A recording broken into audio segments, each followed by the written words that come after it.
White Sox fans, and welcome to a special edition of the FutureSox podcast. My name is Ian Eskridge. Joining me, as always, is my co-host, Mr. James Fox. And we also have a gentleman who has been at the Score for quite a while and has had roles as a producer with Inside the Clubhouse and Hit and Run. And we'd like to welcome him. Hi, Sean. How are you? Do good, guys. Thanks for having me on. Yeah, thanks for coming in. So we have you on because we've got Cubs White Sox coming up here, and it's generally a good idea to talk to somebody who is obviously you're in an industry insider of sorts, being over at the station, and as referenced by your hat that you're wearing right now, you are a fan of the North Side Club. I am. So, Yeah. first things first, I guess, one thing that everybody's really been harping on since the beginning of the offseason last year was the Cubs bullpen. And people are wondering why money was not allocated towards that bullpen in a place that was known to be needed to be addressed. So, your thoughts on what happened there?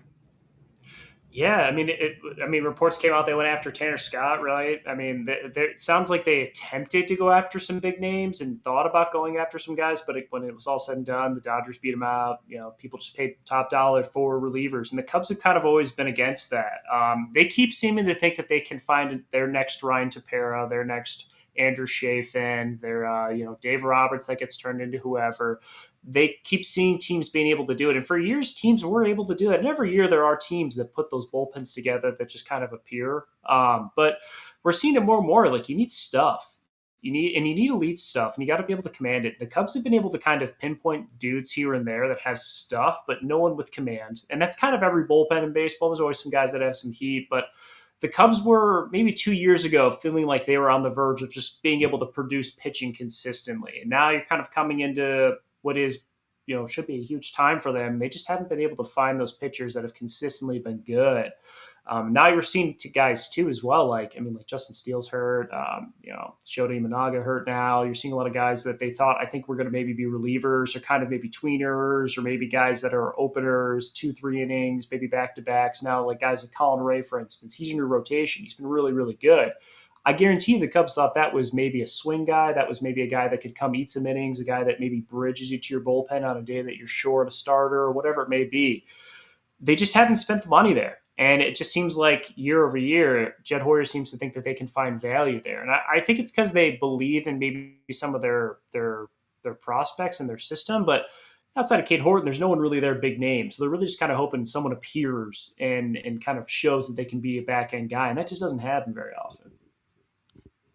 Well, you said it. You brought up the stuff. I mean, they just like don't have guys that miss bats, right? And they're expensive. Yeah. So when you don't have them in your system, it's tough. I mean, you see the move for Ryan Presley, and it's like, oh, that makes sense. And who is it? Is it Ryan Brazier from the Dodgers? Brazier. Right? He hasn't pitched yet, but I mean, like he doesn't throw hard either. Like that's like not. So like somewhere, some way here, right? So this is a team that's I think pacing. Like they should win 90 plus games. I mean, their offense is unreal, right? Mm-hmm. But like, do you think like back end bullpen is that the big trade move, or is it third base or one of the other needs? I feel like everybody's like waiting for them to, just like trade for a premium closer, and like it seems like the last couple of years they haven't done it. Yeah, and I think maybe I don't know if this is like maybe they're feeling the effects of going after a guy like Craig Kimbrell and it not working out, but that was also 4 or 5 years ago at this point. This is also the team that traded for Aroldis Chapman, so it's like hard to see them like they know the value of adding a back end guy and how much of a difference that can make on your team and how important it is.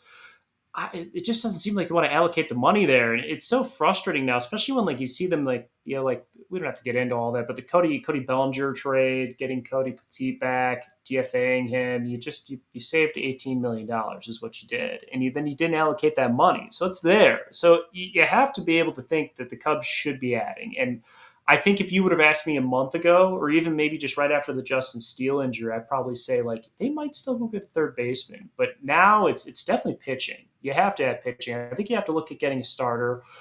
They don't really have any front end stuff. They didn't really have any front end, like an elite front end guy at the front of their rotation. No ace, I guess you could say, at the front of their rotation. But I think you have to look at seeing that bullpen and say like Ryan Presley could be a pretty solid seventh, eighth guy. Porter Hodge looks pretty good. He's got the stuff to be a back end guy, but there's been shaky moments. Like Julian Merriweather, maybe not a guy that's in the circle of trust. Like if you put a closer at the back end of that, suddenly like everyone kind of slots in the roles that they need to be in. So I think we're going to see a back end reliever come to the mix no matter what. It's just going to be, is it the typical like lefty that every team's trying to trade for, or is it going to be a premium guy? Yeah, we've seen the Brad Keller and Chris Flexen show over on the South Side.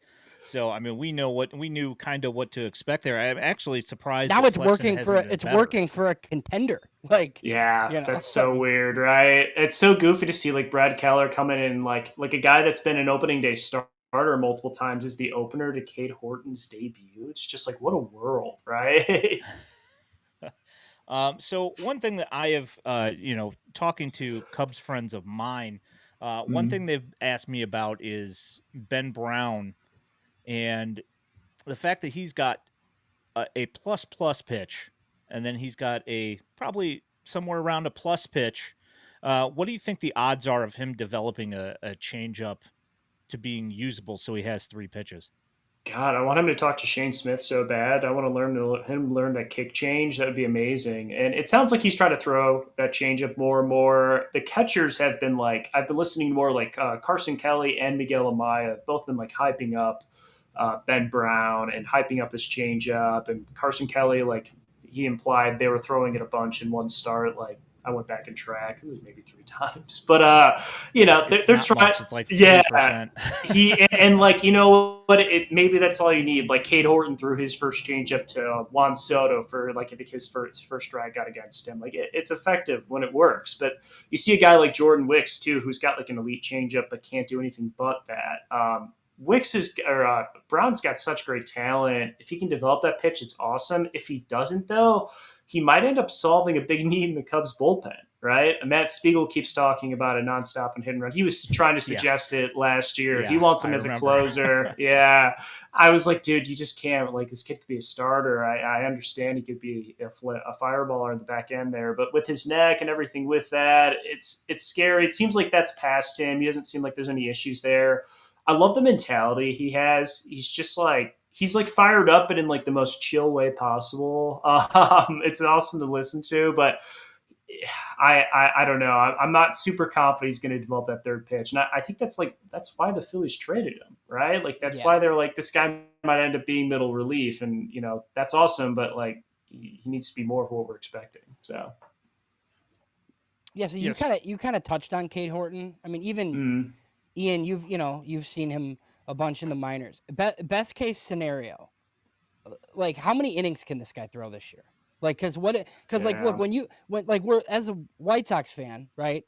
It's really like not something that's top of mind for me right now because it's like not that important. Now the innings are like right, but not right. like oh crap, we're gonna have to shut this guy down in September innings, right? So just like kind of charting this like I kind of feel like he's got probably what the best stuff in the rotation. So Easily. if he's as good as he's projected to be and people think he is, they're gonna need him, right? So they're gonna have to manage innings somewhere to like make sure he's part of this thing, like down the stretch somehow.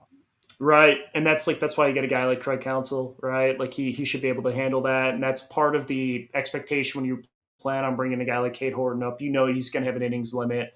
I'm sure the Cubs probably thought they'd have maybe like two more pitchers in that rotation than they do right now. Even like a Javier Assad makes it make a little more sense. You get into like kind of a makeshift 6-man rotation. Maybe Cade gets 3 innings and comes out. Maybe he comes at the back end of a game.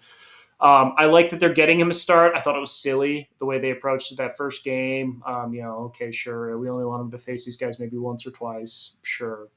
At the same time, though, he's going to have to face them 3 times to be good anyways. Why not just throw him out there? But yeah, it's going to be interesting to see how they monitor that because you're 100% right. Like you're going to have to monitor his innings. You're going to have to watch him. I mean, this is a kid that every year, and this is common for every pitcher, but this is a kid that went in from being a football player at Oklahoma to just going from like kind of middle relief or whatever, to all of a sudden throwing a slider and then throwing it more times than he ever has all the way through the College World Series to getting drafted by the Cubs. Like this kid has been on a historic, like crazy rise, and it's awesome to watch. But you gotta have to be careful with that because it's just every year is going to be a new threshold for him in terms of workload, and he's so important. He's just like by no like it's not like hyperbole. He's the best Cubs pitching prospect they've had since a guy named Pryor or Wood, right? Like you got to take care of him, and I'm okay with that. If that means the Cubs have to eat a few games, maybe in August, okay, fine, right? Like that's fine. If that means that I don't know, Keegan Thompson has to get a start or something like that, fine. All right, let's do that. If that means Kate Horton's available in September and October, great. Yeah, because Ian, I kind of feel like if they get there, and there's no reason to think they can't win the NL Central. I think that's a guy you want starting playoff games. I mean, you would think so, but I mean, to the thing. I mean, like we're going through this right now with Grant Taylor. We've got this really top, really highly ranked top prospect that has amazing stuff, and they just moved him to a bullpen role where he's throwing one inning to quote unquote manage his innings, and I wouldn't be surprised if you saw that out of Cade Horton. Unfortunately, just because Yeah. he doesn't have that innings base built up. That could be the way they approach it. I'm sure the Cubs are definitely looking at the way the White Sox approach things with some of their pitchers. I mean, they continue to bring up elite talent, especially from the left side. I guess it feels like you have another lefty coming back for 3 years, but um, it might be the way they approach that, and maybe that's the way you go about it. The only thing that I always worry about there is like how much game knowledge are you getting from them? How much like actual experience are you really gaining? Like, sure, you're throwing pitches, you're executing, you're going through the motions of what would be a start, but at that point, it's like might as well be an Arizona Fall League, or maybe the developmental league. It doesn't matter what they're doing at the plate if their stuff's great. Like, I don't know. There's still stuff you got to learn to play the game, and I feel like that part gets lost on some of these players, and then they don't have the common sense. But yeah, 100%. If it means Kate Horton pitches in September, October, I guess I'm game for it. Ian, I think the Cubs need Cam Booser. Yeah, they need one slightly used Cam Booser. Yeah, lefty that throws 97 that it could be on the end of the road at any moment, but has 5 years of control. That's good. Like, yeah. I mean, that sounds like the Cubs seventh inning guy. I mean, you guys certainly could use the velocity and the guy's he's got some really nice pitches. His fastball's effective and his sweeper's really nasty as well. So, so you mentioned him earlier, so I'm just going to go ahead and kind of move us in this direction here. Carson Kelly, is he like kind of sort of just found money? Yeah, Like it's what with it what he's seems doing? like. We talked to him actually on Hit and Run just last week. He's a really nice guy. He talked about when he first came over in Cubs convention at the start of the year that he was really reworking his swing last year, and he felt like he was seeing some of the results towards the end of it. And I mean, he's a former top prospect. This is a guy that has hit before. He just didn't for the Cardinals for the longest time as the supposed savior to the Cardinals backstop after Yadier Molina leaves, but. No, I mean, I think like he's just a guy that he's been really, really hot. He's had some good moments. I think he's putting together some good plate appearances. He's not missing mistakes. The power has been surprising, but he's just that bottom half of that lineup has been so productive for the Cubs, and he's just been, the benefactor of it a lot of times with a lot of runners on base. I think he's only still got I think he's just maybe cracked 100 plate appearances. So like there's still, it's a small sample size. He's getting played 3 times a week, but I did see that Council DH'd him and also put a eye in the lineup. I think if Justin Turner can't hit, maybe they try Carson Kelly, but yeah, I mean, he's not going to have a higher OPS than Aaron Judge. I think that's going to change. What? Yeah, isn't that nuts? Yeah, it's completely crazy. I mean, you just look at it. I think he's got one less home run than his career high ever, or something like that already. Yeah, it's crazy. So the important part, though, you brought it up. I mean, he was a top prospect. Like, it's just look, it's in there somewhere, right? Me and Ian do the prospect thing all the time, and it's like, oh, this guy sucks or whatever, and it's like, I mean, you go in like the first round for a reason. Now, you flame out or whatever, but talent was there at one point. So right, exactly. Yeah, I mean, he was and he was expected to be a complete catcher. Like they thought he had a good offensive hit tool. Like he was supposed to be. People thought he was going to have an issue being a catcher. I remember, if I remember correctly, coming out. But yeah, so Speaking of guys that you don't know if they're going to be a catcher or not, you mentioned Amaya and Kelly, but you did not mention Moises Ballesteros that just got called up. The guy can rake. Yeah. But I just, I watched him a bunch in the minors, especially a lot with the Smokies because they play the Barons a lot. Um, do you foresee him taking any innings at catcher whatsoever? Man, it's so tough. I mean, he's 5'8" listed, so like he's shorter than that. Like and it's awesome. Like he's such a fun bat, such a fun player. He's like the like antithesis of Daniel Vogelbach, but like still a really good hitter. I don't know. It's gonna be so I don't know if he can realistically play him at first base. It doesn't seem like the I Cubs were able to do that much this year so far. So I mean, he's a DH. And, right now it makes sense because Ian Happ's hurt, but we know Ian Happ, when he comes back, will not only come back and play left field, he's going to take the leadoff position back. So there's going to be changes in that lineup. This might just be a cup of coffee for Mo Baller, but which I didn't know is his nickname until 5 days ago. But It's a good nickname. it's a good nickname. But It he's is a pretty fun good. he's a fun player. But yeah, I think you're right. He's probably DH.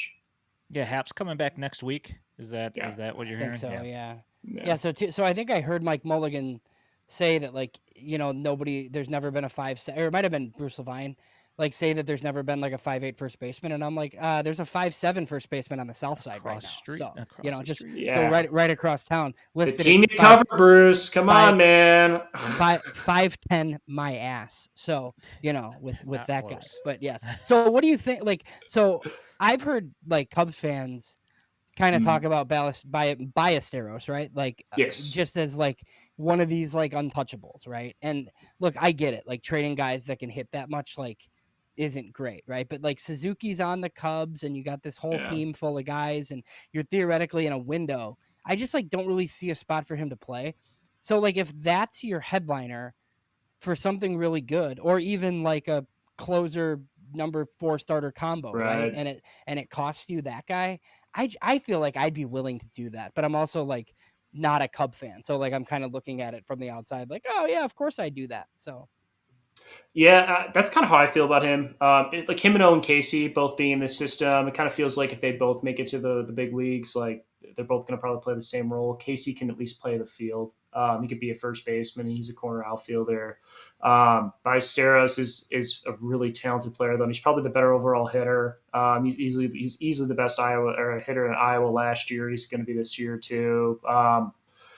It's interesting because he looks like he could be like, I don't know, Jose Altuve mixed in with like a little bit of like I don't know, Pedro Alvarez. Like, I don't know, like he's just an interesting player, but I don't know what the ceiling is on him, and I do wonder at some point people are going to figure out a hole in his swing. What does that adjustment look like? He's just hit nonstop though since he's come through, so it's so intriguing, but. I feel like that's a guy I'm selling high on, if I'm being honest, especially if he's solving multiple issues for you and you can keep guys like James Triantos or Owen Casey in the system. Awesome. yeah, I think the offensive ceiling's really high. Yeah. He's just a DH, and when you're the Cubs, like, it's just you can't do that every day. It just doesn't make any sense with the roster that you You're have. right. Like they just need players to be versatile. Even if you are going to be routinely a DH like a Suzuki, like he's saving them so much. Like him being able to be able to play left field passably at least allows you to put up a guy like Moises Ballesteros. So So the other guy that everybody's been waiting to make a push, and he started with the Cubs in Japan, and things didn't go so hot. Matt Shaw, I think he hit 2 home runs today. yeah. So it looks like he's figured something out. What do you think he has to do to make his way back up to the north side? Oh, I saw it was he struggled so much against anything that wasn't straight. You could see it like his swing path, his swing like speed, everything just slowed down. He was just clearly guessing, especially when he fall behind in strikes, you'd see it. He only had 2 extra base hits. He had the home run he hit in Japan, and then he hit a fastball that was way out of the zone and into like the gap in Sacramento. And I think like it just shows you he was just so desperate to hit anything straight. He hit a ball for, basically a double. But he's just got to figure out, everyone was talking about his leg kick, all the like movement he has going on beforehand. Sure, if that gets him quicker to the ball and simplifies it, great. What he needs to do is pick up spin, and just be confident that he can swing through that pitch and still be able to put it into right field. That's just kind of the approach he's going to need. And he probably won't, like, even if he is hitting in Iowa, it's probably not going to make him any better at that. He's just going to have to go to the majors and kind of probably struggle a little bit more. And I think that's what the Cubs are worried about. They kind of need third baseman to be there and be solid. So if their offense is buoying that to some extent, great. But like it's already kind of offsetting so many other issues they've got. If it starts to crater, that's where you see the Cubs lose like a month's worth of games. So it's kind of a strenuous thing. I think the thing is that like Shaw he comes on the team, he'll be the best third baseman on the roster, hands down defensively, and that would be huge too. So. Yeah, I saw you guys were having all sorts of issues over there at third base with Birdie, and then you had Gage Workman making errors over there as well. I mean, it was just like a comedy of errors over there at third base. So I can imagine that everybody's just like kind of waiting for Shaw to make that next step and make his way up. Yeah, definitely, and that's kind of the plan. I mean, I think even Jed Hoyer said so much as that is like the plan is for him to go down, come up, and hopefully be the player that we expect him to be. And I mean, he's another guy too that just constantly hit. It felt like Cam Smith, and Moises Ballesteros just constantly hit since the moment they entered the Cubs system for maybe about the last 2 years. I mean, Cam Smith, 18 months? Crazy what he's doing in Houston. He's struggling, but still, I mean, the kid's so young. It's crazy. But yeah, I mean, he's just such a good hitter. I think he will figure it out. I do think the biggest thing, and I was talking about this with Lawrence Holmes, like we were both saying, like he just hits so much. I feel like the Cubs kind of said, like, all right, come up here, do what you normally do. If it's not working, then we make these adjustments. But like all you've done is hit, and you've just raked from the moment you came in our system. Like we don't want to adjust anything until you have to. So I feel like this is kind of a moment they maybe anticipated, but I don't think they expected him to look as broken as he did. And I'm sure that was scary. Yeah, so this is like kind of a weird question, but like what's been more exciting? Like I guess just like Kyle Tucker, being Kyle Tucker and doing Kyle Tucker things, or the breakout from Pete Crow-Armstrong? I mean, like in the moment right now, it's PCA. I've been a PCA guy since I loved him in the draft. I was so excited when the Cubs acquired him. So it's been awesome to see him do that. But I think the biggest thing is like Kyle Tucker just being consistent and good, and like every like big walk off or key moment the Cubs have had, Kyle Tucker's like just kind of involved always. Like he's either taken a key bat to walk the bases loaded to allow someone to hit that grand slam, or like he's hit the game tying home run to send it into extras, or a clutch double, whatever it may be. The guy's just been incredible. And it's just kind of like we saw flashes of a little bit with Cody Bellinger. They've kind of taken him and replaced him with obviously Kyle Tucker, who's a superstar, and he's just doing superstar things. And it's been awesome to see. I am still kind of waiting for the shoe to drop with this offense, though. It does feel like there's a lot of like positive like regression that could be coming here to some extent, but there also feels like there could be some like move to the mean, and it feels like there's some guys that are really hot, but at the same time too, we're more than a quarter of the way into the season. This Cubs offense has been consistently hitting good pitching. So if it's something we can lean on, I think it's just my pessimism that's getting in the way a little bit, but it's something they can lean on. I'm hoping for that. It kind of allows them to get really creative this year, but Kyle Tucker's the biggest reason that's happening. So Ian, I know these people, and I feel like you might too. Like I have buddies that are Cubs fans that have like told me, the suffering White Sox fan, like, oh, this is like every time it's like they lose 3-1, that's like, oh, this is the same Cubs team, and when they don't hit, like they can't win, and this and that. And I'm like, look, this is a team that should have won 86, 87 games, right? And then you add a superstar and you win over 90, because that's the way this goes, right? He carries you through the doldrums, and it's not the same team. Like it's just not, because when you add a monster, this is kind of what happens. Yeah, I feel like if Zach Zaven and sorry, go ahead, Ian. Oh no, you go ahead. We're I was talking just about gonna your say, team. no. I was just gonna say, like Zach Zabin and I joked a bunch last year that the Cubs probably played the same game like 60 times, where they just like no matter what it was, sixth, seventh inning, it's 1-0, 2-1. They're either down or up. They need their bullpen to keep it close or maintain a lead because they probably weren't getting more runs, or they were only going to get just barely enough. And that just felt like that's what it was for a while. There's just been a bunch of games this year where the Cubs, just completely fell apart in a moment and then came back and won and stormed back. I think a couple of games against the Dodgers, the Diamondbacks, they've had some meltdowns and they've had some bad losses. Every team will, but like it's been impressive to see the Cubs not let that stuff bother them, and especially like to come out of Tokyo, which like was rough to lose 2 games. Everyone's super excited. Then you got to go back to spring training for a sec to like come out of that and still be like playing good baseball through it all. Like man, like you didn't hear anything about a London trip like you did last year with the Tokyo trip this year. No one's saying, "Oh yeah, this team's tired, this team's exhausted." No, because they went out and performed. So it's been impressive. Yeah, I mean, you had Mookie come back and have whatever he had happen and lose like Yeah, 30 pounds or whatever. That was bizarre. yeah, and then comes back and hits a walk-off homer. That guy's insane. That guy just feels like he could just show up and be really good at baseball at any point in his life, no matter what. But yeah, I'm glad he's okay. It's That not was even scary. it's not even just baseball. It's everything. Have you heard about that Yeah, guy? yeah, He's bowls insane like 300 bowler. games and he's a scratch Mm-hmm. golfer and he can do all this other stuff. Like it's crazy. Like it's just absolutely ridiculous. He's I feel really like going to him and like enjoy his teammate Tucker next year. yeah, yeah. That's really the scary thing, right? Is this guy's playing so good, the Cubs might just be like, Mhm. we Well, could so probably find another one of these, right? You know? so kind of going into that a little bit, like Mm-hmm. as again, like a non-Cub fan who listens to a lot of sports radio, and like I'm pretty in tune with what's going on. Like the whole Jed Hoyer thing is like fascinating to me, because Yeah, he's never really built a winner on his own, but like he seems like he knows what he's doing generally, right? But he's like on a 1-year deal, and he's got this good system full of block prospects. Like I guess I'm just like waiting to see if he like goes full hog and he's right. just like trading these guys off to win this year because he has to, or if he feels safe or what. Like you would think they have to make the playoffs for him to be safe, but usually Yeah, guys aren't allowed to build teams like with 1 year left on their deal. It's really like a interesting like situation and scenario, and then you add Tucker to the mix, right, where yeah, everybody in the world is like, oh yeah, sure, give this guy 12 at 600 because what do we care, right? And they should do that, but it's just, we talk about how cheap the White Sox are. Like the Cubs' top signing's $184 million too. yeah. So which isn't Right. isn't one of the big boy contracts. No, no, exactly. No, it's scary.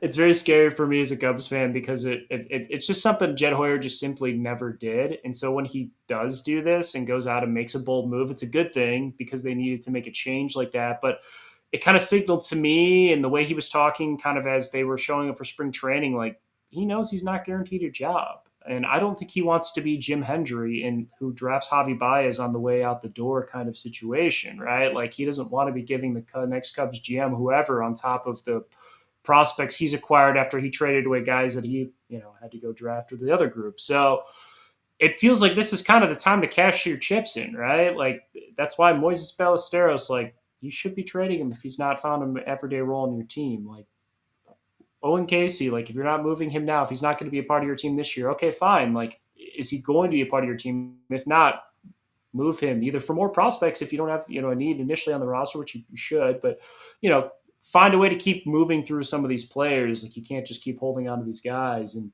Jed knows that. And the other side too is like you can't bring them all up at once because then you have to extend 5 or 6 dudes, and that was exactly what they did last time. So it's a weird calculus he's tried to be in. And then like you add the sit, like he doesn't have a job next year. Like he doesn't work for the Cubs next year. Like and like Craig Counsell's here for 3 more years. He probably came here because Jed Hoyer convinced him to do that. Like it's such a weird situation. Like people like Matt Spiegel keeps throwing out the idea that like technically like Craig Counsell could just go and like Danny Ainge this and like go into the front office and hire another manager, and he's smart enough to do that. And that could maybe be the Hmm. solution. Craig Carter Hawkins maybe and him run this, but yeah, it's so weird. But I guess it doesn't matter if the Cubs win because he's probably back. So it's I don't know. I spent a lot of time arguing about it with some friends, and now like we're just like, man, isn't Kyle Tucker awesome? That's the talk now. It's weird. I think that Hoyer's probably in a pretty tough spot here because he can't go full AJ Preller and trade, Mm-mm. like 8 prospects away probably. And he definitely can't go Mike Elias either and hold on to all of his prospects because they Yeah. need to improve somehow. And clearly it's not happening from the particular crop of players that they have that are ready to come up right now. So what's he going to do to really improve the team? He's going to have to make some deals, but I don't think that he wants to empty out that cache of players either. No, I don't think he does, and I would be surprised if the Ricketts were to allow him to make a lot of big trades like that, unless they were so like obvious wins for the Cubs that they're making these kind of deals. But that isn't what happens. Like you're going to get bent over a barrel if you're trading for a top talent, and that's why you're giving up top prospects. So. Yeah, I think you're right. It's going to be tough for him to move all these guys, but at the same time, too, if you're Jed Hoyer, like if you don't try and be aggressive at the very least, like someone else is going to take your guys and either trade them or find a better way to use them, and that's that's the job. So And one of the main issues was he paid sticker price for all these guys that are like 3 to 4 WAR players, right? yeah, So when they struggle and they put up a 2.5 WAR season, you win 84 games. Now, one thing that is a saving grace that wasn't expected, and we touched on PCA a little bit, right? But I mean, if PCA is a 7 WAR player every year and yeah. costs nothing, not that anybody wants to lose Kyle Tucker, right? But there is like some saving grace if Pete Crow-Armstrong's a superstar that's all-star every year playing center field, which I think like looks like a damn good possibility like at this point. It's crazy. Like I saw something that like on like some of the misses that he had on like balls that were like a 0% chance catch rates, like how close he was. Like there was that one against I think it was the Mets where like him and Seiya were running, and like if Seiya doesn't yeah, exactly. Like I don't if Seiya just doesn't go after the ball, I think Pete catches that ball, which is nuts. Like Yeah. he's got that type of talent, and that makes a difference. But yeah, I still would love to see him and Kyle Tucker playing in the same outfield. PCA would soften that blow, but like I'd be livid. I would be pissed as a Cubs fan if they let him walk and they don't replace him with something. So. Yeah. Was there a mechanical change for PCA, or was it just more of a comfortability factor that has kind of like spurred on this, newfound offensive explosion coming from him? There was a little bit of a change. Mark Duros was kind of going through it about a month ago on I think MLB Network, and he was kind of showing like he's loading a lot quicker. You see the weight's a little more further on his back, and you can see where he's driving some of the balls. And yeah, there's going to probably be some swing and miss in the game. We saw that a little bit too, but when he's hunting pitches and attacking them, he's really kind of getting underneath balls and driving it. But it's just a little bit calmer. Just kind of feels like he's more patient in the bat, and he's widened up his stance a little bit. I think it just lets him see pitches better, especially if it's a pitch moving in on him. I think it lets him get a better idea if it's a two-seamer coming out, whatever it may be. So just small mechanical adjustments, but I think the biggest thing is he's gotten a little bit further in the box. His stance is a little more just kind of loaded in the far back side. Just looks like he's ready to hit. A little less movement, just kind of exactly what like you tell every kid that's in the box doing a little too much. Yeah. So it's just kind of working out.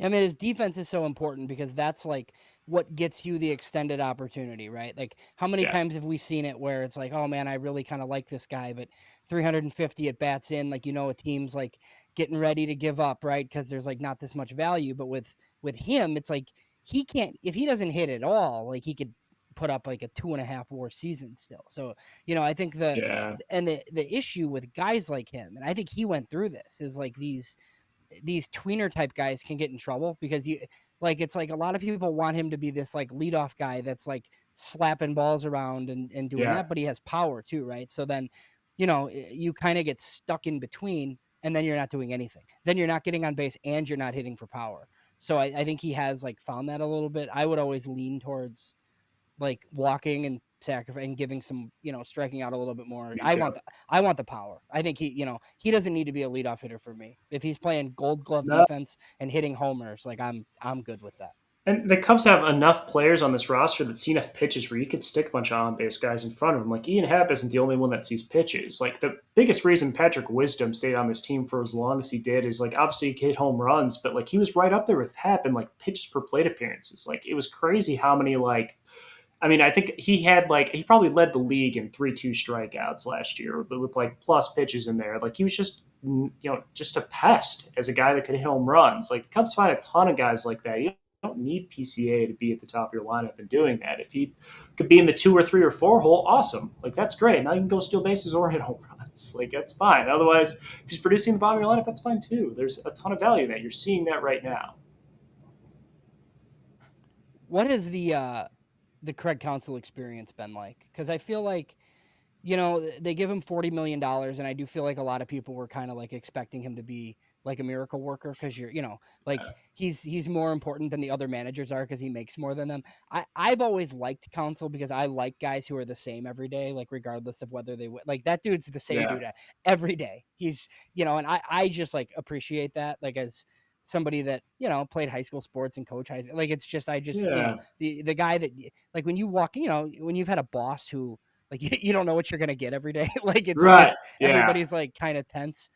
I think that like I just like think you're finding out why he's like as highly regarded as he was, like regardless of what their record was, like in his first season as manager.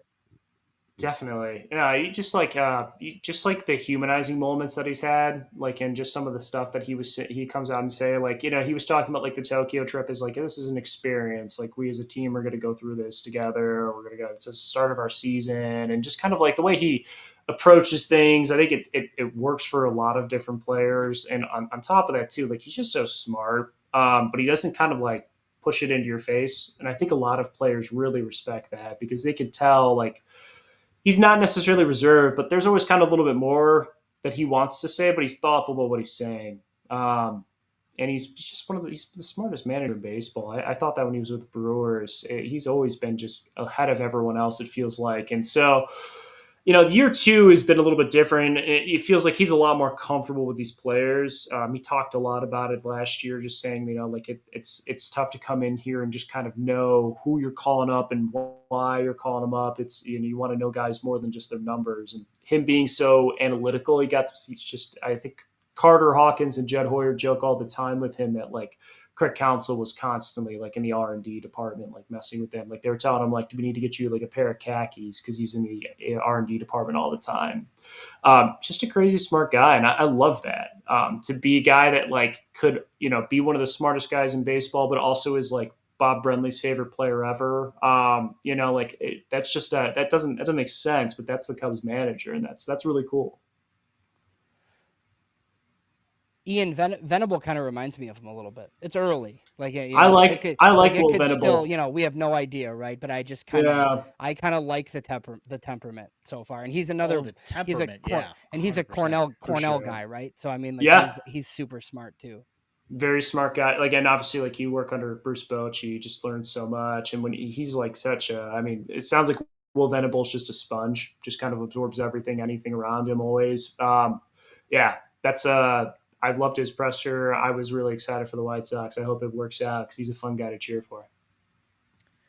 Yeah, I'm a fan. I mean, there are some things that have happened that it had kind of had me scratching my head, Oh, but it yeah, wasn't me too. it wasn't But anything that was egregious. And I kind of feel like when you have to scrape every single bit of talent out of a roster that you possibly can, you're going to have to try some things and try Oh and yeah, throw things at the yeah, wall and see what yeah. sticks. He's rubbing rocks together, like for sure. Like try, 100%. Yeah. He's trying to make something out of that team. And I don't know. I mean, he's another guy, too, where like, and especially on a team like that with a lot of young kids, maybe kind of getting their first real chance at the big leagues, like actually, and have a guy like Will just being as positive as he is, like that's going to be a huge difference. But, yeah. So I guess we can move to the upcoming series here and to the other side of town. Obviously, being at 670 the score, you have some insight into things that are going on over there as well. So, James, did you have like anything in particular that you wanted to get his thoughts on from the Sox side of things? No, I mean, yeah, we can get into Sox in a minute, but just like as far as this series, right? Mhm. I'm just somebody that's like I've never attended one of these games because I think those people are insane that are like Yeah. willing to do that. Do you do those, Ian? You like the Cubs Just Sox game once. I did once? it Yeah. once, never Yeah. again. I just don't like the you show up to work and the female Cubs fan that doesn't know anybody on the team. It's just like, yeah, the Sox are terrible. They're losing on purpose. Like, just Yeah, like the whole right. thing is kind of whatever. But I feel like with your job and where you work, right? Like, Mm. is there still juice? Is it more important, I guess, than I guess the people that like don't really care? So, like, I mean, no, I don't think so. But like, there's definitely going to be stupid fights going on here in my neighborhood. Like, tomorrow, like, there's definitely going to be people who like come like running out of bars, like saying, oh, they try to charge us double because we're wearing White Sox clothes. Like, it's going to happen. Like that. That it's just the dumbness and the brotherly love that kind of comes out of it a little bit. But no, I don't think fans like who are like following these teams as closely as like we are right now. Like there's really not like they're not really like going at each other. Six games on the schedule. Yeah, I mean, Yeah, right. I mean, it was so much better when we would get 2 3 game series or like more than like I don't know. It was better when we get 4 game sets. It was the yeah. best when we would get them in June and July. Like it actually be summertime. Like I don't know. It just the The rivalry isn't the same. the Cubs have to win 2 or 3 though, right? Or it's like Yeah, see, I mean that would that disappointment. that that could ignite the rivalry if the Sox come in and sweep the They're Cubs at playing Wrigley. well. Like They're that'd 7-7 in May.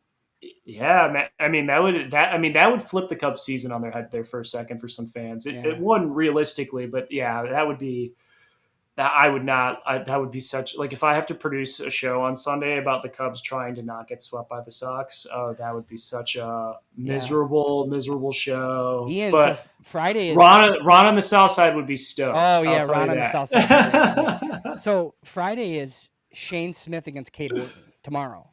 That's a matchup, man, right? It's a That's fun one. fun. Yeah, I like Shane Smith a lot. We got a chance to talk to him as well too in Hit and Run. Really good dude. His story is so awesome. Just a lot of fun to pitch too. Like, I mean, what a guy! Yeah. Come out of here as a Rule 5 pickup, and he's just been nails for the Sox. I It's mean, it's been kind of random, Ian. Like do you think like would they use does it make sense to use an opener against the Cubs for Burke and Cannon? They've done it in other series. But it seems like kind of like random. Like if the R&D department says it's a good idea, all of a sudden Brandon Eisert is starting, and then like one of the Sox starters goes 6. I just because like usually to me, right, it's like lefty heavy teams. See if you can steal the first inning like with a lefty reliever and then go to your starter. But I just don't know. I don't know if the Cubs matchup is one where it's like you wouldn't start Sean Burke and Jonathan Cannon. Yeah, I'm just looking something up here real quick, just to Because like. you got to get through. I mean, you got to get through Tucker and Suzuki, right? But it That's doesn't. yeah, exactly what I was looking at. I'm looking at the splits here to see if it makes a difference because I really like one thing about Tucker is he really doesn't he's Yeah, even. he doesn't. Yeah, he's awesome yeah. He against doesn't. everyone. So I don't. And he's just And super aggressive against everything. Like you might only throw 3 pitches against him. He's going to probably swing it all 3. So Yeah, I don't think it matters, to be Sean, honest. was there an explanation that I missed as far as like why it was Keller? I understand using Yeah. the opener before going to Horton. Like I totally get it, right? It just Mm-hmm. that just had huge like bust potential to me, right? It's kind of like when the Brewers did it against the Cubs, right? Right. Didn't they And score like and 7 it in the didn't first work. inning, right? And it Right. didn't work at Yeah. all. Exactly. Cuz like to me like if you're playing Oakland, right?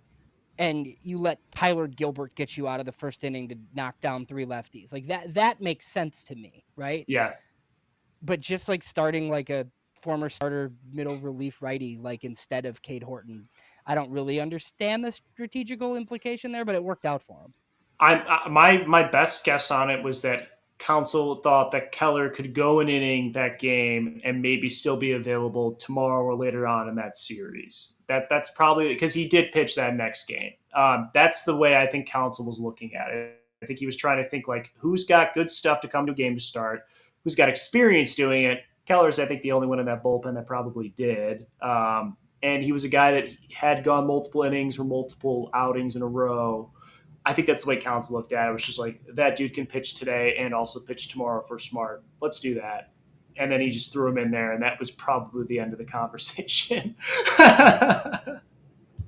Interesting.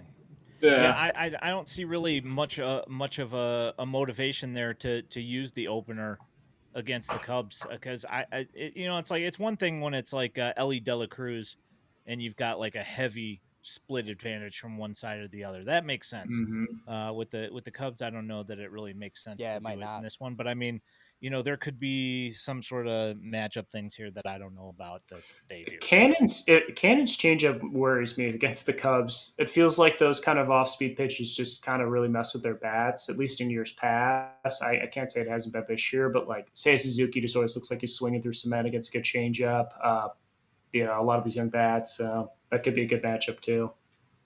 So there's a what are lot of your changeups. Yeah, there are. Yeah, yeah. There are a lot of changeups, and it's not premium fastballs either. So which has been kind of interesting. So what are your, I guess, just general takeaways of the White Sox situation? I think it's a little Mm-hmm. bit different than last year as far as like we see them win a game the other night, and it's three or four guys who might be important. Getting it done. I think kind of changes things, right? I've even seen the tenor on White Sox Twitter. People are Yeah, people are back watching again because it's if like Edgar Caro does something and Chase Mardroff yeah. does something, right? Those are guys who could theoretically be on your next good team. So it's a little bit more interesting than it's been. They're fun. They've actually been a lot of fun to watch this year. I had a really hard time watching them last year, and I had to, obviously, for work. And I mean, it was just brutal. I felt bad for Sox fans last year, just because it's like, what do you got to cheer for? At least this year, like, yeah, they might lose a lot of games here, but Edgar Curo looks good, and that's a guy that, like, just the bat is so smooth. He just, I love him going the other way. Steve Stone also loves him going the other way. It is hilarious how many times the guy Edgar Curo going the other way there. We actually going to have him on Sunday. It'll be fun to ask him about that, but Edgar, yeah. yeah, yeah. He's a good player. Chase Mardroff too is another like really talented guy. Like, obviously he had that one gaff, but he's been a lot of fun. He's got a slick glove. He's a really good player. I don't know what his future ceiling looks like, but these are guys that you can at least like theoretically think they're going to be around on a team for these next couple of years. So, and then I mean the arms, gosh, dude. Like, you talk about Grant Taylor as another dude. Like, Hagen Smith looks awesome. I know he's probably still a year or so away, but I mean, there's a lot of talent in the Sox system here that it's gonna be fun to watch. And then Kyle Teal, like, how does that guy factor in all this? It got went from no catchers to a bunch of catchers in this Cup system or this White Sox system. It's going to be a little bit of a crunch. I mean, it's something me and Ian kind of talk about a lot is like Yeah, the 40-man roster and just trying to, because look, even if like, it's really easy to wipe away like, oh, this guy stinks, just DFA somebody. But like there are actual like decisions that have to be yeah, made, at some point. Like when you sign veterans, even if it's for 2 million, like if they have guaranteed deals, like they're probably on the team, right? So there's going to be a couple of moves before tomorrow's game, and yeah. Corey Lee is due back at some point, and Teal could be not far behind him. But yeah, I mean, you have the catcher is the least of their problems right Yeah, now. yeah, they've got three pretty solid options, honestly. And then I mean, Colson Montgomery's a concern. Obviously, we'll see what happens with him because he's doing that. He's in the developmental league now, right? Just kind of like working Yeah, on he's his back. swing or He's back in something. AAA. Is he He's back actually been, now? yeah, he had two Cool, doubles tonight. He's been hitting awesome. pretty well the last couple of games. So we'll see. That's really encouraging. I mean, Yeah, that's a guy, obviously, right? Like, he thought he'd be the shortstop And this year, and right? I do think it's a situation where like all of a sudden he's going to be in the big leagues because they're not going to risk like if he does this for another week and a half or so, Right, they're not going to right. want him to go back in the tank and then he's stuck down there. I think they'll just promote him and we'll see him I honestly, and then that's whatever. That's what I would do. You know what I mean? Like, what harm is it going to do if he's struggling with the Sox or struggling with Double A here? At least if he's with the Sox, like, that's the team that he Well, and needs to then be you have with. you kind of have the built-in excuse too of like, oh, of course he's struggling. It's the majors Right? instead of like he went back in the tank again in Triple A and Yeah, like the awesome hitting environment in the International League.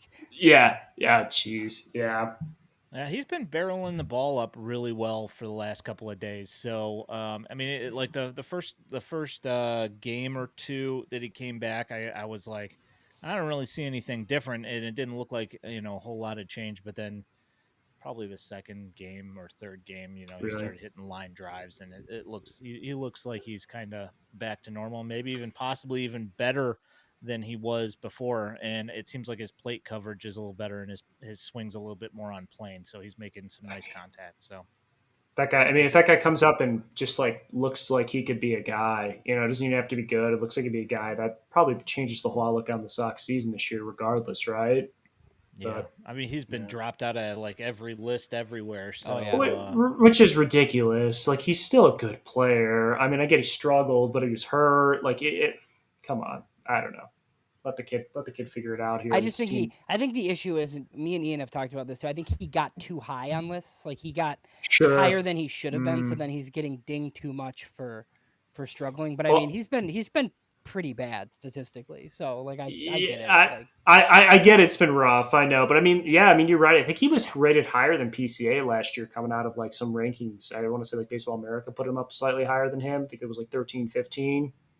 I mean, at the time I was like, yeah, that makes sense. Colson Montgomery's good, but yeah, yeah, that was a tough one to watch last year. You're just watching him go out there and do the same thing over and over, and it's just so many strikeouts, and like the numbers just you're expecting it to at some point just like for something to click and him start going up, but I mean it was just like right. same thing over and over. So yeah, tough stuff. That sucks. yeah, Yeah, Yeah, it sucks. there was a there for all the awesome things that happened in the White Sox minor league system last year, between like the couple of bad things that happened moving into this season with 800 Tommy John with surgeries. Yeah. 800 Tommy Yeah, Johns. I mean, it's been a weird ride, I'll say that.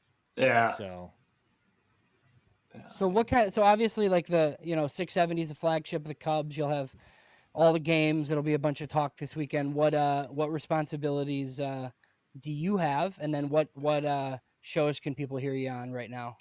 I'll be on inside the clubhouse on Saturday. I'll be helping out Bruce and David. We'll be doing stuff. I don't think Bruce might be going live from Wrigley. He might be in Pat and Ron's booth, but David and I will be in the studio. And then Sunday we'll have hit and run. I think we're hoping for Justin Turner actually. So we're hoping he hops on with us, but we've got Steve Stone coming on with us at 9:30, I believe, and then Jordan Schuster from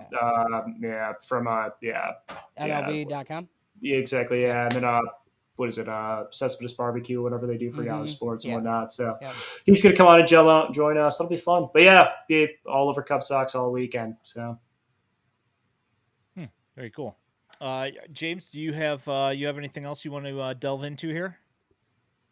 All No, right, I Dean. think we're good, Sean. Thank you, sir. Yeah, so we'll see what happens yeah, this thanks week. guys. Yeah, it'll be fun.